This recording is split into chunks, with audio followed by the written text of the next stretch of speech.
Olá, sejam todos muito bem-vindos a mais uma live da Escola de Formação Paulo Freire, aqui no YouTube da escola e também no canal do professor do aplicativo Rio Educa em Casa. Eu sou Rosângela Coelho e estamos começando um movimento formativo chamado Conexão Pedagógica, que vai se estender por todo o mês de março, ok? Essa ação trará webinários em diferentes dias voltados para segmentos específicos. Para abrir o nosso encontro, eu chamo a professora Luciana Cortes, que é a atual gerente da Gerência de Formação Continuada, do professor regente da Escola de Formação Paulo Freire. Luciana, seja muito bem-vinda, tudo bem? Olá, Rosângela, tudo bem? Então, queria dar as boas-vindas, para os professores que estão assistindo esse webinário. Como a Rosângela disse, esse é um movimento formativo que a gente vai fazer durante o mês de março. Nosso primeiro encontro formativo foi na jornada, na jornada pedagógica, quando a gente se encontrou no início do ano letivo. E agora, no mês de março, a gente vai fazer alguns webinários discutindo assuntos relevantes para a prática pedagógica dentro da sala de aula. Hoje a gente começa falando de um assunto muito importante, que é o acolhimento e transição, trazendo representantes da educação infantil, ensino fundamental 1, ensino fundamental 2, EJA e IHA. Então, eu acho que vai ser um dia bem rico de discussão. Vocês podem colocar dúvidas no chat, teremos pessoas responsáveis para responder. E também, ao longo da apresentação, se vocês perceberem que tem alguma prática que seria legal da gente compartilhar com toda a rede, fiquem muito à vontade. A gente vai colocar os endereços de e-mail no chat, então vocês podem enviar, que será uma honra compartilhar e fazer essa rede de troca com toda a rede. Então, eu queria desejar uma boa formação para todos. Ao longo de março, fiquem ligados no calendário, no cronograma das formações. A gente está sempre enviando pelas redes sociais da Escola de Formação Paulo Freire e do e-mail Rio Educa. E em abril a gente começa um processo formativo a partir de cursos, mini-cursos, presencial, semipresencial. Então, sempre a gente está mandando a programação pelo e-mail institucional e pelas redes sociais. Então, não percam. Boa formação para todos. Luciana, gente, eu quero informar, tá? Pego carona nessa fala da Luciana para lembrar que este programa vai ficar gravado no YouTube da Escola de Formação Paulo Freire e também no canal do professor, tá bom? No aplicativo Rio Educa em Casa. Outro recado importante, gente, é que você que nos assiste, que as equipes da EPF, da Formação Paulo Freire, estão a postos nos chats para responder as dúvidas que surgiram durante as apresentações de hoje, tá bom? Eu peço também que você não se esqueça de fazer a avaliação desse webinário, que vai ser muito importante para a sua comprovação da carga horária, ok?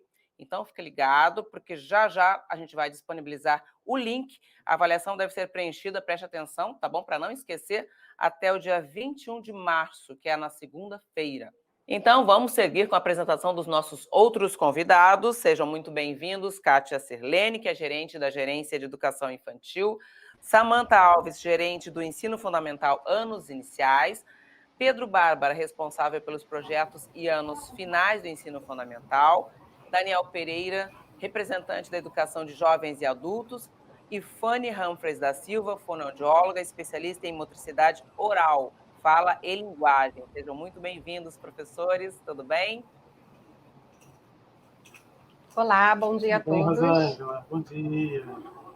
Tudo bem. Tranquilo, então. Sejam todos muito bem-vindos mais uma vez. Nosso primeiro encontro tem como objetivo iniciar uma conversa sobre acolhimento e transição. Então, vamos ouvir agora a professora Fanny, que vai falar um pouco sobre a educação especial. Professora, é com você. Olá, bom dia a todos. Eu queria falar um pouquinho sobre esse conceito de acolhimento, que dentro da escola pública ele é ampliado, à medida que ele proporciona para nós, ele configura uma ação pedagógica e recebe toda essa comunidade escolar e deve proporcionar a interação entre todas essas pessoas que compõem essa comunidade escolar. Então, nesse sentido, nesses últimos anos, houve uma mudança nesse paradigma de como é esse atendimento escolar, onde a gente adotou essa perspectiva da educação inclusiva. E o que é importante a gente pensar? Que o processo de inclusão, ele é processo. E por ser processo, ele está sempre acontecendo. Então, sempre a gente vai precisar de construir novas políticas públicas para dar conta dessa inclusão. E ela começa pelo acolhimento. Então, nessa perspectiva, a nossa escola regular, que é chamada também de escola comum, ela vai acolher a todos os alunos, a todos e a cada um, sem exceção. Então, a gente vai utilizar de meios, de recursos adaptados, flexibilizados e oferecer essa rede de apoio e esses serviços de apoio para aqueles que encontram algum tipo de barreiras nesse processo de aprendizagem. Então, essa ressignificação da escola e do entendimento do que é acolhimento, ele surge por uma necessidade que a gente vê do campo acadêmico, do campo escolar, de acolher a todos, sem distinção, respeitando essa diversidade que as nossas crianças, jovens e adultos apresentam. Então, a gente pode pode ter como base a Lei Brasileira de Inclusão, né, que o conceito de acessibilidade dela, ela sai desse modelo clínico, onde essa deficiência, esse transtorno, ele era inerente ao próprio sujeito e ele vai para esse modelo social. A gente hoje concebe essa questão da deficiência, dos transtornos, como se fosse uma barreira social. Então, onde essas barreiras impostas pela sociedade é que inviabilizam, de certa forma, esse processo de construção de conhecimento e essas aprendizagens. Então, se de alguma forma a gente não conseguir dar essa acessibilidade, a sociedade não dá essa acessibilidade, isso pode se tornar uma barreira para essa construção. Então, na verdade, esse acolhimento e esse respeito à diversidade, ele vai garantir esse percurso acadêmico com sucesso para os nossos alunos. Então, essa educação inclusiva, ela vai compreender, né, a educação especial dentro da escola regular e ela vai transformar a escola um espaço para todos, sem nenhuma distinção. Então, ela favorece, não só favorece a diversidade como um todo, ela respeita essa diversidade e considera que todos os alunos elas possam apresentar, né? Nós, em algum momento da vida, podemos apresentar algumas especificidades que a gente precise ser incluído. Então, nesse sentido, a escola ela tem que ser um espaço aberto para todos, que acolhe a todos e a cada um, independente de ser público-alvo ou não da educação especial. Muitas vezes o aluno não é público-alvo da educação especial, mas ele precisa de um investimento pedagógico maior, e isso passa inicialmente por esse acolhimento. Então, esse respeito aos direitos e às liberdades humanas que se apresentam atualmente é o primeiro passo para a construção da cidadania. Então, a escola precisou se ressignificar para atender essa diversidade e ela deve ser incentivada por toda a nossa comunidade escolar. Então, nesse sentido, a escola que acolhe, ela faz toda a diferença no nosso processo de inclusão. Então, a inclusão, ela remete a educar a escola inclusiva, a educar as crianças em um mesmo contexto. Todos nós precisamos estar incluídos nesse mesmo contexto. É a diferença que vai ser o plus da sociedade, vai ser a nossa riqueza humana ser diferente. Então, a escolha por esse tipo de educação, nessa perspectiva da educação inclusiva, que é proposta pela Política Nacional da Educação Especial, na perspectiva da educação inclusiva, ela não nega as especificidades que os alunos apresentam, mas, mais do que tudo, ela respeita essa diversidade que o aluno apresenta. E essa é o nosso papel enquanto pessoas que compõem essa comunidade escolar, profissionais que compomos essa sociedade escolar, essa comunidade escolar. Então, esse processo de inclusão, as diferenças, elas não são vistas como problemas, né? E para que isso aconteça, eu preciso acolher esse aluno do jeito que ele é. Ela é vista como uma diversidade. E é essa diversidade humana que se apresenta nesse contexto social, em especial dentro desse contexto escolar, é que pode ampliar a nossa visão de mundo e desenvolver oportunidades para convivência com todas as crianças, jovens e adultos dentro da escola. Esse trabalho que a gente desenvolve hoje dentro da escola pública, ele deve ser voltado para o sujeito. Para esse sujeito, não para o transtorno que ele apresenta, ou para alguma especificidade que ele possa apresentar. A gente precisa se livrar dessas identidades que marcaram os nossos alunos ao longo da história. Então, a gente deve ter o cuidado de não propagar esse currículo negativo que muitas vezes chega antes dos nossos alunos, né? Que são os laudos, que são os relatórios. A gente precisa conhecer essa criança, acolher, respeitar, né? E compreender a sua diversidade. Então, o que a gente não pode esquecer? Que educar é uma ferramenta viva, que ela vai acontecer ali naquele contexto social. Então, para além da educação inclusiva, a gente precisa de uma sociedade inclusiva. Uma sociedade que acolhe, uma sociedade que respeita. Então, o caminho para uma sociedade inclusiva, ele passa necessariamente por esse acolhimento, por essa educação e, principalmente, pelo respeito a essa diversidade que os alunos apresentam no nosso contexto escolar. Então, conviver com essa diversidade desde pequeno é uma forma da gente quebrar esses preconceitos, de derrubar, de minimizar esses preconceitos e construir uma sociedade mais inclusiva. Então, além da formação que a gente precisa ter, a gente precisa se sensibilizar, ter empatia e, principalmente, acreditar nos nossos alunos. Então, eu acolho quando a gente vence o capacitismo, quando a gente desconstrói essa visão reducionista, que muitas vezes foi arraigada às nossas formações. Então, a gente precisa garantir a igualdade de direitos para esses alunos, né, para que, na prática, a gente diminua esses desafios que a gente encontra no campo. A gente precisa minimizar essas barreiras e a gente sabe que esse caminho é um caminho longo, mas ele perpassa pelo acolhimento, ele perpassa pela escola. Então, uma sociedade inclusiva, ela precisa que seja trabalhado isso desde a mais tenra idade na escola. E para fechar a minha fala de hoje, eu gostaria de fazer um pensamento da Zilda Arnes, que ela diz que amar é acolher, é compreender e, principalmente, é fazer o outro crescer. Tá? Um abraço a todos. Obrigada, professora Fanny. Deu uma travadinha um pouco na sua fala, mas deu para a gente entender direitinho, tá bom, professora?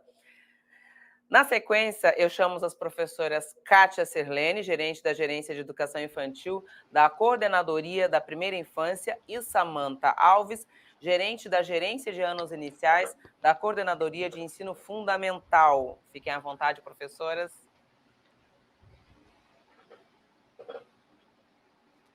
Olá a todos, bom dia. Prazer compartilhar essa fala com a Samanta, porque a gente tem tentado fazer um trabalho bem integrado, né? E essa perspectiva da transição, a gente tem atentado, né, para esse processo e tem buscado trazer essa discussão para a rede amplamente, e é muito bom para a gente poder levar essa discussão para além dessa transição educação infantil, ensino fundamental, né? Que parece que a gente só olha para a transição nesse momento, mas não é só nesse momento que a gente olha para a transição. É um prazer a gente poder falar com os professores, espero que a gente se encontre muitas vezes ainda durante esse ano, que temos muitos assuntos para conversar. Especificamente sobre a educação infantil, a gente pode marcar que desde a década de 80, nós temos importantes documentos curriculares, como os referenciais curriculares, as diretrizes e agora a BNCC, que vem demarcando o espaço e as especificidades da educação infantil. E, resumidamente, que especificidades são essas, né? A educação infantil atende a crianças na primeira infância, de 0 a 5 anos e 11 meses, assim como outras etapas atendem outras especificidades, né? Mas um foco muito presente na educação infantil é a indissociabilidade entre o educar e o cuidar. E também os eixos estruturantes de todo o trabalho pedagógico, as interações e as brincadeiras. E mais recentemente, com a BNCC, a gente tem uma determinação da organização do currículo na educação infantil, que é por campos de experiências, né? Então, essas são questões voltadas especificamente para a educação infantil. E quais são as implicações dessas especificidades no trabalho cotidiano da educação infantil? Em primeiro lugar, atender a criança em todas as suas necessidades básicas de cuidado, porque a gente não pode fugir disso no nosso trabalho cotidiano. E entender que atender a criança pequena, né, significa atender e acolher também a família dessa criança. Essa criança, quando vai para a escola, ela não está dissociada da sua história e da sua família, né? E uma questão que ainda precisa ser muito pensada, né, é a compreensão de que a criança pequena, ela não é incapaz. Ela não é um ser que não pode, que não tem possibilidades, que não tem potências, que não tem fala, que não tem saberes, que não tem voz, né? Essa visão de que a criança pequena é marcada pelas impossibilidades e pelas incapacidades, ela vem carregada da ideia de um futuro, né? A gente coloca como parâmetro um futuro, um adulto. Então, você não tem como comparar e você não pode, né, na perspectiva de você valorizar a criança, você não pode comparar as possibilidades de uma criança pequena com uma criança mais velha ou até mesmo de um adulto, né? Mas entender que a criança pequena não tem todas as possibilidades de um adulto não significa que ela não tenha possibilidade nenhuma, né? Então, essas especificidades, as interações e as brincadeiras, o currículo por campos de experiência é uma maneira de reconhecer as necessidades, as possibilidades e as potencialidades dessa criança, né? A aprendizagem na educação infantil, ela não está pautada em conteúdos pré-determinados. Nosso currículo está organizado em campos de experiência, né? Então, a aprendizagem, ela se dá na esfera do cotidiano, né? Por meio das interações e das experiências, né? A criança, ela aprende não é através da brincadeira ou através das interações. A brincadeira e as interações não são recursos pedagógicos da educação infantil. Elas são a própria linguagem da criança na educação infantil. Então, a gente afirma que a criança aprende na brincadeira, nas interações, né? Mas isso tudo não tira da educação infantil o seu aspecto formal, né? As unidades que atendem a educação infantil, sejam elas creche ou pré-escola, elas são escolas formais, são unidades de educação infantil, né? Só que elas têm currículos próprios, projetos próprios, modos de fazer próprios, né? E um dos principais modos de fazer próprios da educação infantil é a concepção do sujeito coletivo, né? Embora a gente respeite, considere e valorize a individualidade, o percurso individual, a maioria das nossas propostas, das nossas ações, se dão a partir de um movimento da coletividade, né? Falando mais especificamente sobre a transição, a gente afirma que as etapas de escolarização, sejam elas quais forem, elas se diferenciam em suas especificidades. E isso não é ruim, isso é bom, né? Ter especificidades e se diferenciar significa reconhecer o momento de cada criança, as possibilidades das crianças em suas diferentes faixas etárias, em suas diferentes possibilidades de desenvolvimento, né? Então, por que se cria alguns nós, vamos dizer assim, nesses momentos de transição, né? Na educação infantil, a gente tem, por exemplo, a transição de casa para a escola, não é só a transição da educação infantil para o fundamental. A gente tem a transição de casa para a escola, a gente tem a transição entre os grupamentos, às vezes as crianças também, mesmo na educação infantil, elas têm que mudar de escolas, porque às vezes uma instituição só tem a creche, ela tem que mudar de escola para poder ir para o segmento pré-escola. Então, são várias transições que essa criança vive ainda na educação infantil, né? Mas os nós da transição, geralmente, eles estão centrados na expectativa com o que vem depois, né? E muitas vezes essa expectativa, ela vem carregada de uma antecipação, né, de propostas, de conteúdo, de práticas, e também no apagamento das experiências que essa criança viveu anteriormente, né? Então, olhar para essa transição na perspectiva do acolhimento significa para nós reconhecer as especificidades e as diferenças entre as etapas, seja da família para a escola, grupamento, uma escola para outra, ou de uma etapa para outra, como da educação infantil para o ensino fundamental, né? Significa também a gente compreender que todo esse movimento de transição implica um certo grau de sofrimento, para essa criança que está passando por essa transição. E isso precisa ser considerado, precisa ser respeitado e precisa ser superado junto com essa criança, né? Nessa perspectiva, a transição ela tem que ser vista e tem que ser trabalhada na perspectiva de um ganho e não de uma perda, né? Aquela coisa assim, coitadinho, agora ele vai para o primeiro ano, não vai mais brincar.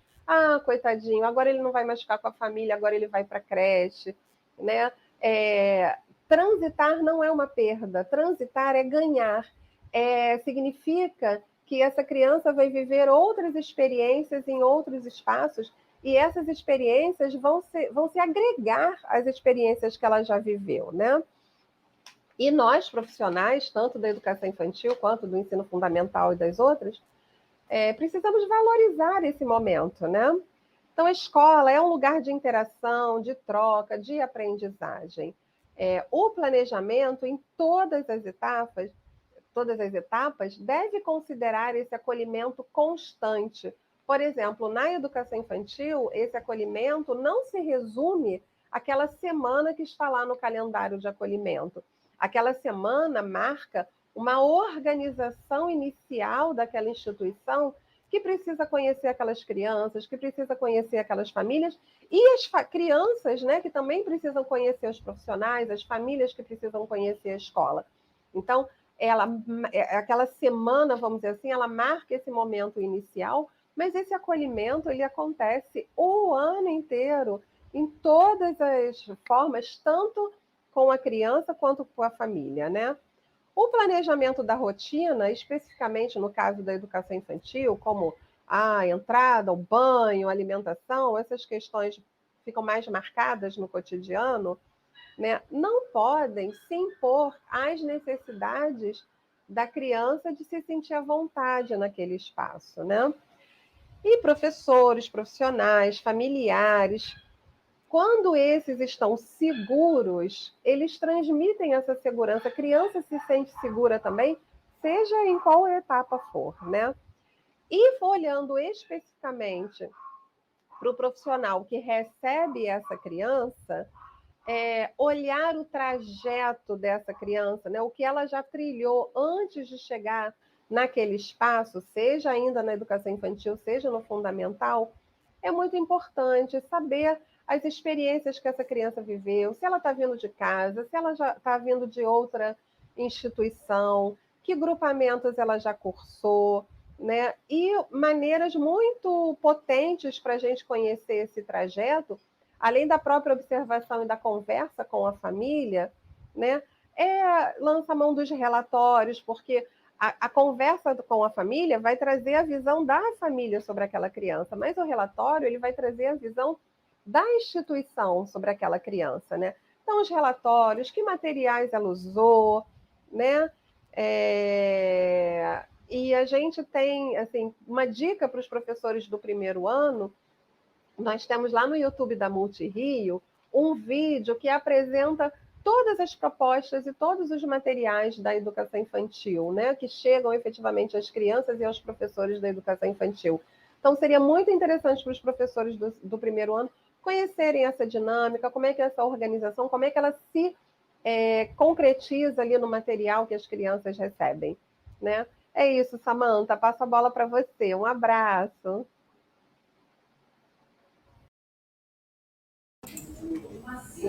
Obrigada, Kátia. Olá, professoras, professores da nossa rede. Samantha, estou gerente de alfabetização em anos iniciais e venho aqui compartilhar, né, um pouquinho dessa grande roda de conversa aqui com a contribuição de todos os colegas para a gente pensar o acolhimento e a transição para os estudantes aí da nossa rede. E aqui, em especial, vou falar das crianças aí que estão nas turmas de primeiro ano, né, adentrando nas turmas de primeiro ano, assim como depois, quando eu for passar o bastão para o professor Pedro, eu vou falar um pouquinho também dos estudantes do quinto ano. Então, eu queria pedir para compartilhar um slide que eu trouxe para tentar contextualizar um pouco minha fala, e eu vou falar um pouco, tanto nos anos iniciais quanto nos anos finais do quinto ano, para os anos finais, falar um pouco desse imaginário, né, que perpassa, enfim, algumas visões de professores, famílias, das próprias crianças, porque acaba que a gente acaba incutindo de alguma forma, né, dentro do nosso cotidiano, nas nossas falas, alguns pensamentos e movimentos dentro do movimento de aprendizagem em que a gente, às vezes, não se dá conta, né? E entrada para as turmas de alfabetização, as turmas de primeiro ano, muitas das vezes, quando os professores fazem aquele movimento inicial, dos seus anseios, suas expectativas, o que você acha que você vai encontrar aqui nessa turma? E aí, muitas das vezes, a fala das crianças eu quero aprender a ler e escrever, e elas estão super certas nesse sentido. Mas a gente sabe que, às vezes, essa fala vem imbuída de uma carga ali, de muitas expectativas, de todos que estão ali no entorno dessa criança, né? Convivendo no cotidiano dessa criança. E é sobre isso que eu gostaria de falar aqui, trazendo essa imagem aí, essa ceninha, para a gente contextualizar um pouco aqui a nossa roda de conversa. É o acabou a brincadeira, né? Acabou a brincadeira, por que acabou a brincadeira? Então, estou trazendo pontos aqui de reflexão para nós, professores, pararmos e pensarmos para esse tema que é tão importante, que é o acolher os nossos estudantes, assim como pensar nesse movimento de transição, como Kátia bem disse, para além do movimento somente de educação infantil para o ensino fundamental 1, para o primeiro ano, mas pensar nessa perspectiva de transição como um todo, numa visão global, geral, não só entre as etapas aqui, modalidades que nós iremos trazer aqui na nossa fala, mas também ter um olhar de que esse acolhimento, essa transição acontece durante todo o ano. E a circular, que no caso é a circular número 1, que a GAI fez elaborou, construiu junto com a AGEI, e também a outra junto com a GAF, e tem também o movimento da GAF com a GEJA, ela traz esse movimento para a escola, para a equipe pedagógica dessa escola parar, refletir e buscar ali ações e interações para esse movimento de transição, né? Para que isso seja planejado, seja pensado nos seus detalhes, nas suas intencionalidades. Esse é um movimento que, às vezes, a gente acaba fazendo com que ele aconteça muito no modo intuitivo da rotina escolar. Ele precisa, sim, ser parado, pensado, planejado, e a circular vem com o objetivo de orientar esse processo, obviamente com os nossos coordenadores pedagógicos aí, que a gente já conversou, trazendo esse movimento diretivo para as suas equipes, mas de trazer essa articulação, de pensar o acolhimento desses estudantes, o acolhimento no movimento quando ele adentra uma nova escola, ou às vezes ele está na mesma escola, mas ele passa para um novo andar, né? Quando são escolas, como a gente traz ali contextualizando, de crianças que têm pré-2 naquela escola e ela passa o primeiro ano, vai para o primeiro ano. São questões que mudam ali da sua rotina e que a gente não pode deixar passar desapercebido. Então, dentro de todo esse movimento, pensar o acolhimento desses estudantes, pensar o reconhecimento desses novos espaços, dessas novas equipes, pensar o acolhimento desses responsáveis, que muitos vêm com muitas expectativas ao primeiro ano, e trazer eles para uma roda de conversa, dizer quais são as expectativas e o que se espera desse estudante para o primeiro ano e de que forma os responsáveis podem estar colaborando com esse processo de aprendizagem, para que os anseios sejam minimizados, eles tenham, sim, expectativas, colaborem com esse processo, mas dentro daquilo que possa ser visto como uma ação das famílias, né? E o que é delas e o que é da escola. Então, a gente não criar movimentos mais densos dentro desse processo. Esse olhar muito para a formalização, né? O acabou a brincadeira. Por que acabar a brincadeira? Por que não brincar até lá o Fundo 2 e na EJA, enfim, todas as etapas aí? Por que não a brincadeira, os espaços lúdicos ali para o movimento de experimentação e da aprendizagem não precisam ser garantidos? Então, é um outro movimento que eu trago aqui também para a gente pensar. E pensar nesse movimento de transição sem rupturas, né? Esse é o nosso grande objetivo aqui, enquanto nível central, num movimento orientador. De pensar que esse movimento ele precisa se dar de uma forma fluida, de uma forma pensada e planejada, que isso só vai favorecer o processo de aprendizagem desses estudantes. Quando a gente pensa nesse movimento, a gente traz também a questão de acolhê-los, do afeto, mas eu trago aqui uma reflexão para a gente pensar esse afeto, que sim, tem que ter o carinho, tem que ter o afago, tem que ter a escuta, que é tão importante, que às vezes a gente deixa um pouco essa escuta de lado. Os nossos estudantes precisam ser ouvidos, sim, e isso também é acolhimento. Os nossos estudantes precisam ser afagados, precisam ter um movimento de afeto, mas um movimento de afeto que para esse profissional, para nós professores e professoras, quando estamos no movimento de regência, ele precisa ser visto como um movimento de responsabilidade, comprometimento profissional, de assegurarmos esses diferentes processos. Isso também é afeto, isso também é afetar, isso também é se comprometer, né? Esse amor como ação que eu trouxe um pouco na conversa com os coordenadores pedagógicos, bebo muito de Bell Hooks, né? É a gente olhar essa ação ali, esse movimento de afeto, mas com essa intencionalidade. E aí, eu queria pedir um pouquinho para passar o slide, a gente chegou a trazer aqui para outros movimentos que também a gente conseguiu assegurar ali na circular, de todas as adequações e todos os movimentos, os materiais construídos e pensados para essa transição. Então, eu trago aqui um exemplo do nosso material Reeduca, material do primeiro ano, elaborado por professores da nossa rede, muitos deles professores que estão nas escolas, estão em sala de aula, que traz aí a nossa grande Ivone Lara, iniciando aí o movimento do nosso material no primeiro semestre, com uma canção que talvez a gente nunca tenha parado para pensar, que ela fala muito de transição, né? Que é esse olhar de chegar devagarinho, de chegar com mansidão, de entender que todos esses anseios que eu trouxe aqui é um movimento de calma, vamos dar as mãos, vamos lá, que vai dar tudo certo. E é um passo após o outro, né? Sem grandes expectativas no sentido de gerar alvoroços a esse processo. Então, o formato do nosso material foi pensado nesse retorno aí para o movimento horizontal, junto com a equipe da educação infantil. Houve todo um planejamento aqui, integração nesses movimentos, movimentos formativos também que a gente vem pensando para a nossa rede. Esse é dois, que a gente vem pensando em trazermos como pauta essa integração, né, entre a educação infantil e o movimento de passagem aí para esse primeiro ano, mas a gente entender e também no movimento dos materiais da educação infantil, no pré-2 do ano passado, houve uma finalização ali em que a gente retoma aí no início do material do primeiro ano para que a rede entenda a comunicação dessa mensagem, né? É uma passagem, é uma transição, não há rupturas, não fechamos um ciclo, abrimos o outro. Sim, existem as especificidades de cada movimento da aprendizagem, mas que isso não pode ser um obstáculo para a vida escolar dos nossos estudantes. Eu acho que é isso que a gente precisa fomentar aqui.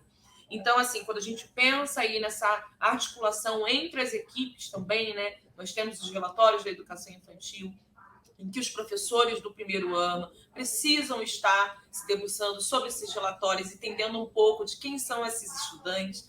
São um grupo de estudantes ali, às vezes, em média, 30 estudantes ali na turma. Eu costumo dizer que são 30 histórias de vidas, 30 famílias. Então, 30 percursos aí de aprendizagem, cada um no seu tempo, dentro do seu espaço, e que isso precisa ser visto e assegurado dentro dos planejamentos da nossa rotina escolar. Então, queria passar um pouquinho para o próximo, e aí, para a gente pensar, né, quando a gente olha esse movimento do material Reeduca, a gente traz aí a prática de uma professora, e aí eu vou dar os créditos aqui, foi a professora Jéssica Valentim, da Sexta CRE. A gente teve a oportunidade de ter contato aí com os registros de quando ela começou já a dar essas páginas do material, as páginas ali iniciais do material do primeiro ano, da gente entender que essas práticas de linguagem, essas práticas de letramento, elas precisam sim estar a serviço de todos esses processos na aprendizagem. Então, ela está ali com o seu blocão, que tem a letra da canção ali, da música da Dona Ivone Lara, trazendo um movimento de educação antirracista, né, que é olhar para essa mulher negra periférica e olhar para todo o seu percurso aí, que ela deixa, esse legado que a gente precisa colocar, sim, dentro das escolas, dentro do movimento de aprendizagem desses estudantes. Então, tem lá a criança ali em contato com a letra I, né, entendendo que som é esse, passando por esse movimento de reconhecimento no blocão, com várias atividades, ou seja, entender também que o nosso material Reeduc, ele é um instrumento, né, ele é um recurso ali dentro do movimento de aprendizagem, em que a gente convida todos os professores da nossa rede para ampliarem esse movimento de aprendizagem, ampliarem essas discussões e as pautas, as temáticas trazidas dos materiais, olhando e contextualizando de acordo com os diferentes territórios. Essa é a expectativa de uso para o material Reeduc, que ele não acaba em si mesmo. Ele é só mais um meio para que esse movimento de aprendizagem ele aconteça. E aí a gente trazia aqui já para finalizar a minha fala, pode passar, por favor, o slide. A gente tem ali um movimento da cápsula do tempo, né? Que é exatamente esse aí, esse slide, nós trouxemos ali um movimento articulado com a educação infantil, se pensar essa transição e pensar dentro desses movimentos de anseios para o que vai, um movimento de prática, de registro, de autoria desse aluno, dele se colocar, dele ser ouvido, estar garantido aí dentro dessa atividade, para que lá no final do ano os professores retomem esse movimento com os estudantes, para que eles consigam perceber de uma forma dialógica, de uma construção coletiva, de que forma que esse primeiro ano, que é assim um movimento para aprendizagem, para o ler, escrever, para as práticas de letramento serem asseguradas, mas que isso se dê da forma em que as diferentes infâncias, né, e infâncias com muitos S's aí nesse final, elas sejam garantidas, elas sejam olhadas e vistas, né? A gente entender a pluralidade, que isso precisa estar assegurado nessa relação tempo, espaço e das ações atitudinais ali que precisam estar previstas dentro do planejamento escolar. Então, finalizando, pode passar, por favor, ao próximo slide. A gente tem aí ali o movimento da professora atuando como escriba, né? Então, trazendo ali as expectativas da sua turma, obviamente isso dentro de uma roda de conversa, dentro desse movimento de escuta dos nossos estudantes. Pode passar, por favor. E a gente tem aí um último slide que mostra esse formato do material que foi pensado. Nós também tivemos um movimento agora, né, da atividade ponto de partida, e aí é uma atividade, sim, do primeiro ano, que foi pensada também estrategicamente, com esse olhar da transição, né, dessa saída desses estudantes da educação infantil. Então, o meu objetivo foi trazer aqui algumas ações em que a Secretaria vem fomentando para a nossa rede, para que vocês consigam mapear de que forma isso vai estar a serviço do cotidiano, do planejamento que vocês constroem e elaboram para os nossos estudantes. Então, já fazendo a passagem aqui de bastão para o professor Pedro, né, nós também fizemos um movimento de circular, de orientações, pensando essa transição dos nossos estudantes do 5º ano para o 6º ano, né, para o ensino fundamental 2. E aí, como eu trouxe ali um pouco do imaginário, né, do que perpassa, imaginário de estudantes responsáveis e professores, eu trago aqui esse movimento também para a gente pensar essa passagem do 5º ano para o 6º ano, né? Que muitas vezes, eu costumo dizer, essa linguagem mais juvenil, quando o estudante começa ali a adentrar esse período aí de pré-adolescência para adolescência, a gente acaba tendo um olhar muito para ele de que ele é muito maduro, se ele quiser ter posturas, atitudes, tomadas de decisão, a gente diz, não, você ainda está muito novo para isso. Mas quando ele também tem atitudes próprias dessa transição, da infância, enfim, da pré-adolescência, a gente vem com uma carga de responsabilidade de dizer, você já está muito grandinho para isso. Então, acaba que as nossas crianças ficam nesse meio aí, né? E dentro dessa construção aí de identidade, de autonomia moral que eles estão ali tentando buscar, né? Nas suas construções, somos nós aqui, educadores, que estamos ali orientando esses processos, que isso também precisa ser refletido. Então, eu convido todos aqui a pensar nessa passagem do 5º ano para o 6º ano, se olhar esses estudantes dentro de um contexto pandêmico, né, em que nós estamos aí firmes e fortes, tentando aí atravessar todo esse período tão denso, intenso, e, de certa forma, garantindo os movimentos de aprendizagem, mesmo com esse afastamento que nós tivemos da rotina escolar por um certo período. Entender também essas relações de tempo e espaço com diferentes professores, a passagem do professor regente, ali generalista, para diferentes professores, diferentes componentes curriculares, para que esses professores se entendam no lugar do sexto ano de que sou professor desse estudante, desta turma, e não professor desta disciplina. O Pedro vai falar um pouco mais sobre isso. Então, convido a todos aqui, passando o bastão já para o Pedro, a acessarem a circular de orientação, né, que nós encaminhamos às unidades escolares na semana passada, na primeira quinzena de março, para que vocês consigam entender um pouco desses processos, planejarem essas ações junto às suas equipes e garantirem aí um processo de transição fluida, que é o que a gente tanto deseja aí para os nossos estudantes, porque isso só vai impactar na aprendizagem dos mesmos. Então, Pedro, queria convidar Pedro aqui para poder estar com a gente, falando um pouco sobre o movimento de transição. Ok, obrigada, Samantha, obrigada, professora Kátia. Muito importante a participação de vocês, né, para falar sobre essa transição.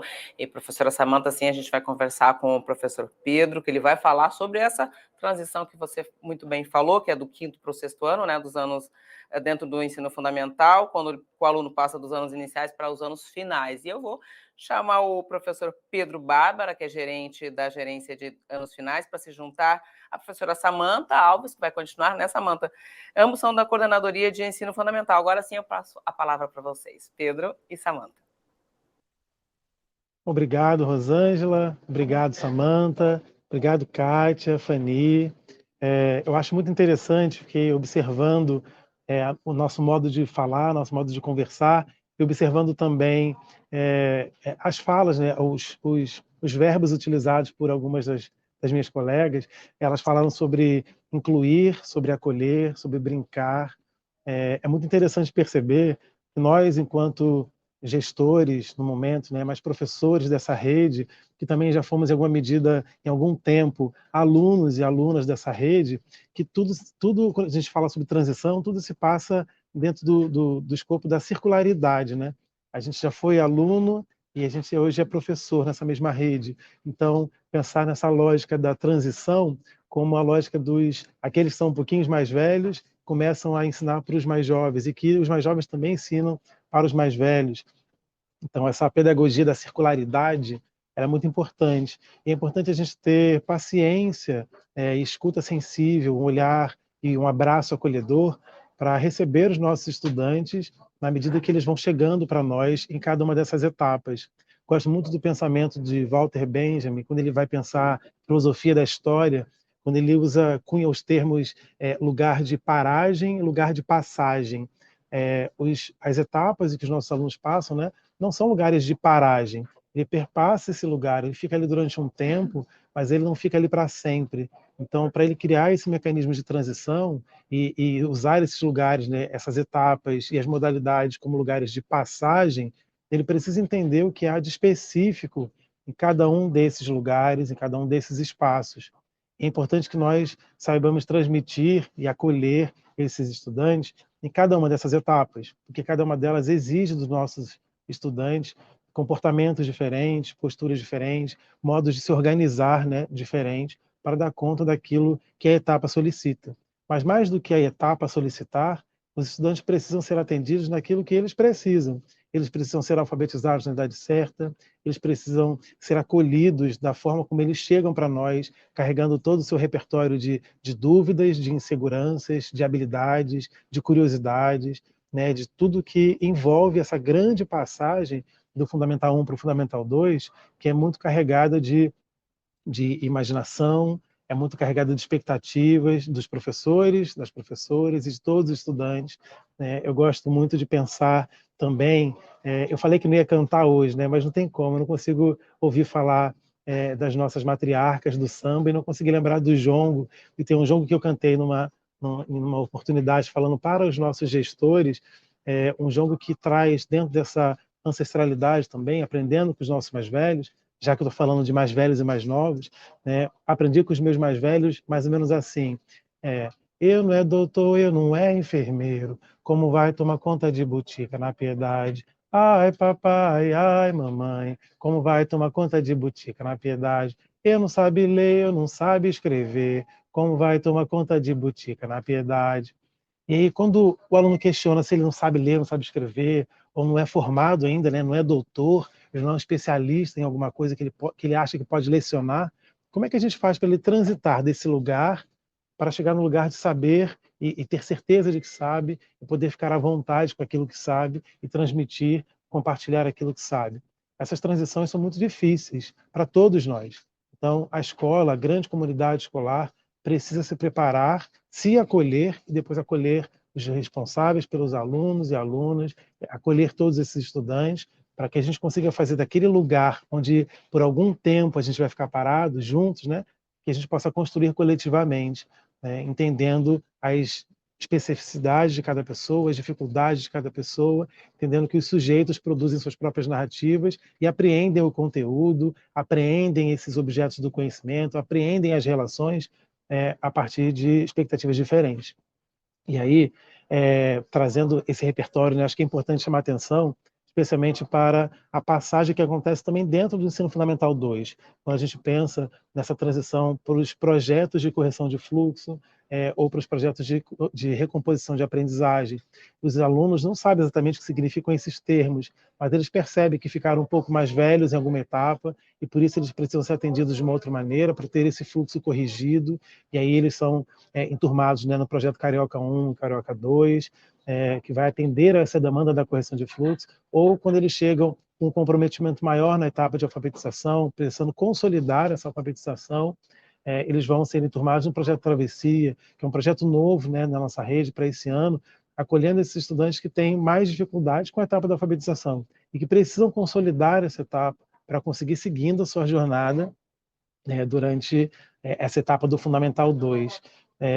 Todas as dificuldades também aí desse processo, tanto de professores quanto de alunos, a gente precisa estudar, a gente precisa se preparar, a gente precisa criar mecanismos, né, adaptados para cada realidade de cada escola, mecanismos para fazer com que esse acolhimento seja inclusivo, para que ele seja plural, para que ele seja respeitoso, para que ele seja divertido, para que ele seja significativo. Os nossos estudantes merecem, precisam, têm direito de ter ofertado para eles, para elas, a melhor educação que essa rede pode oferecer. Para isso a gente faz esse movimento, né, de transição aqui nessa própria conversa, trazendo os gerentes, né, das etapas diferentes, modalidades diferentes, para conversar.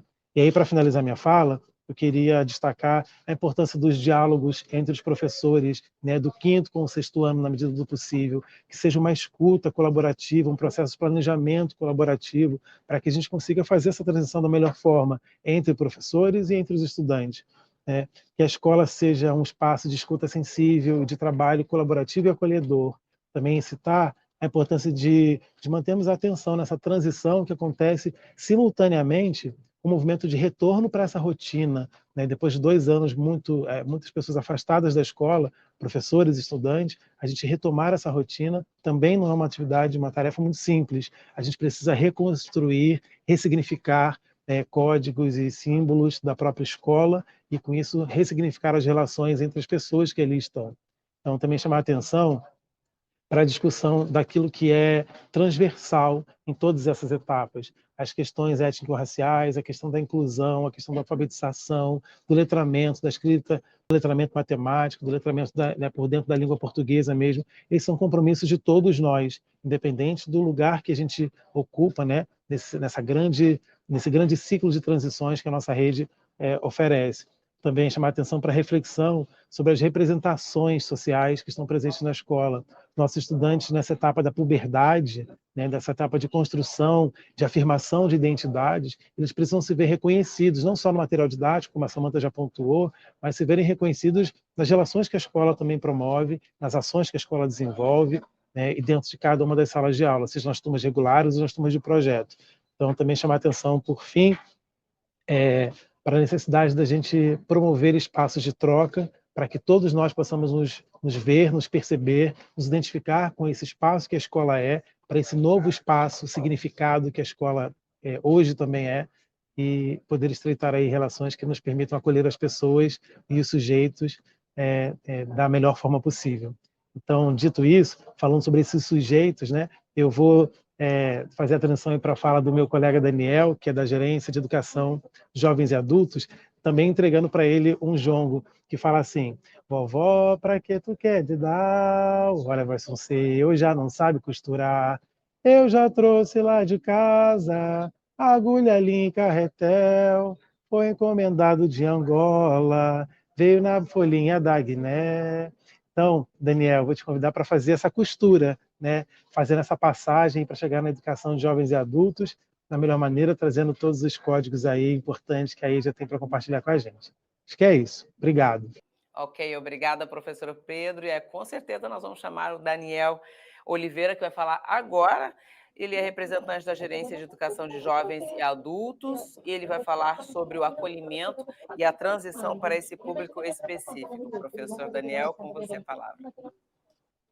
Obrigado, Rosângela. Obrigado também a todos os companheiros e companheiras que estão aqui dividindo esse espaço hoje. Falar de acolhimento na EJA é bastante importante também, e eu gosto muito de tocar nesse tema, né? O acolhimento para os jovens, adultos e idosos, né? Bom, falando inclusive dos jovens que vêm de um movimento de transição, às vezes do ensino fundamental para a EJA, né? Mas também daqueles que são adultos e idosos que já estão há algum tempo fora da escola, né? E retornam para ela, né? A gente precisa pensar a respeito desses sujeitos, né? Pensando o acolhimento, né? Essa acolhida como currículo, né? Então, eu vou tentar trazer um pouco dessa ideia de compreensão, de acolhimento enquanto currículo.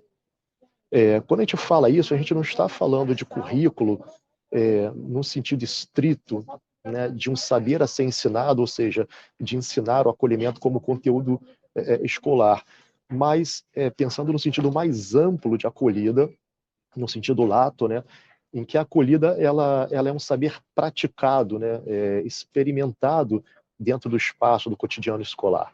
Então é importante que a gente pense um pouco isso, para que a gente tenha a dimensão, inclusive, de quão relevante é o movimento de acolhimento, né, para que ele possa também dividir, né, ou compartilhar espaço dentre tantos outros saberes e fazeres que nós temos no nosso cotidiano. A gente precisa pensar, sobretudo, né, nós professores, que o estudante ele não é o aluno naquele sentido, né? Ele é um sujeito. Nesse sentido, esse sujeito, para se sentir acolhido, ele precisa também provocar e ver acontecer uma transformação naquele espaço no qual ele está se inserindo. Fora isso, né, não é possível que a gente possa pensar em acolhimento. O acolhimento ele precisa acontecer de forma que nós nos entendamos também como sujeitos a sermos transformados nesse ato, né? O estudante, então, se a gente não pensa ele de uma forma objetificada, ele não é algo que precisa ser encaixado na escola e a escola sendo algo rígido no qual ele tem que caber, né? Mas o acolher verdadeiramente precisa considerar esse sujeito na diversidade que ele tem, né? E se ele tem uma diversidade, se esses sujeitos eles são plurais, né? Essa escola ela não pode mais ser algo rígido onde eles se inserem, mas ela precisa ser também transformada pela presença e pela ação desses sujeitos que são estudantes, desses sujeitos que são gestores, desses sujeitos que são professores, ou seja, de todos nós juntos ali naquele espaço. Então, é nesse sentido que eu venho tentando trazer um pouco dessa ideia de acolhimento enquanto uma prática curricular, né? Porque esse entendimento de acolhimento enquanto prática curricular, ele vai também depender de uma ação que é ouvir, mas ouvir enquanto ação, né? Não é um ouvir passivo, um ouvir que a gente escuta aqui, mas não faz nenhuma diferença escutar ou não escutar. É uma escuta em contação, ou seja, a partir do que eu ouço, o que é que eu pratico? Essa é uma pergunta que a gente precisa fazer constantemente a nós mesmos. Como eu pratico a partir do meu ouvir? De um ouvir que tem que ser sensível, né? Precisa ser cada vez mais sensibilizado.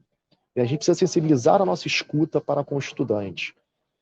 Não há uma acolhida efetiva se a escola promover a negação desse outro. E quando a escola promove a negação desse outro, quando ela se coloca como algo imutável, como ela se coloca como uma realidade que não pode ser remexida, como uma realidade que está enrijecida, onde aquele estudante precisa se acomodar dentro daquele espaço segundo uma série de pressupostos. Isso é a negação do outro, e aí não há acolhida. Mas a acolhida verdadeira, ela precisa abrir espaço, né, para que esse estudante ele possa ser ele próprio ali dentro, ele possa se sentir pertencente àquele espaço, e isso fundamentalmente, né, vai lhe dar condições de permanecer, de pensar, né, que ele consegue de fato acessar e permanecer naquele espaço, né? Ou seja, ele faz diferença ali dentro, ele faz parte, ele consegue também mexer naquela realidade. Aquela realidade também, ela se molda conforme a prática dele ali dentro, né? Então, com isso, a gente faz uma ruptura nessa negação do outro. Se a gente rompe com essa negação do outro, ou seja, se a gente tem se a gente constrói relações que permitem esse outro ser legitimamente um outro ali dentro, a gente começa então a fazer esse movimento de acolhimento, né?